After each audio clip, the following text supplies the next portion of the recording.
বুদ্ধহীন আলিমুদ্দিন। তার নিজের প্রিয় চেয়ারে আর বসবেন না প্রাক্তন মুখ্যমন্ত্রী, আর বসবেন না। সিপিআইএম রাজ্য দফতরেও শূন্যতা।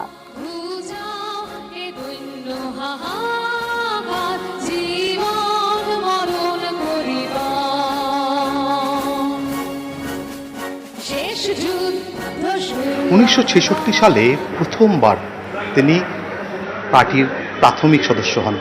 খাদ্য আন্দোলনে তিনি যুক্ত ছিলেন, আর তখন থেকেই এই আলিমুদ্দিন স্ট্রিটের মজফফর আহমেদ ভবনে তার যাতায়াত। যখন মুখ্যমন্ত্রীর চেয়ারে ছিলেন তখন থেকেই তিনি এখানে আসতেন। যখন তিনি মজফফর আহমেদ ভবনে আসতেন, এই ঘরে এসেই এই ঘরেই তিনি বসতেন। তার জন্য আলাদা একটা নির্দিষ্ট ঘর ছিল, কিন্তু সেই ঘরে নয়, একদম সাধারণের মতো সাধারণের সঙ্গে মিশে তাদের সঙ্গে মিশে যেতেন বুদ্ধদেব ভট্টাচার্য। এই যে চেয়ারটি দেখছেন, এই চেয়ারটিতে এসে বসতেন, এবং এখানে শুধু বসাই নয়, এখানে বসে এখানে যারা কর্মরত থাকতেন, যারা পার্টি কর্মী থাকতেন, যারা এখানে কাজ করতেন, তাদের সঙ্গে আড্ডায় মশগুল হতেন।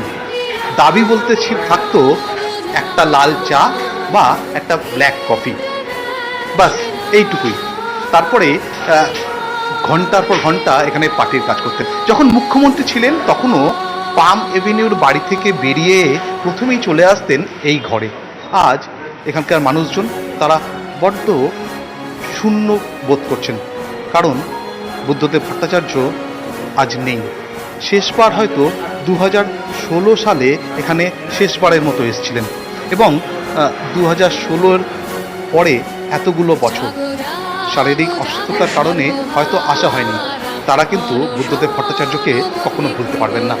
মুখ্যমন্ত্রীর মেয়াদের 11 বছর তো বটেই, তার বাইরেও বাংলার রাজনীতিতে এই আলিমুদ্দিন স্ট্রিটের পার্টি অফিসের ইতিহাসে জলজল করবে বুদ্ধদেব ভট্টাচার্যর নাম। ক্যামেরায় পিন্টু সরকারের সঙ্গে পারাদীপ ঘোষ, নিউজ 18 বাংলা, কলকাতা।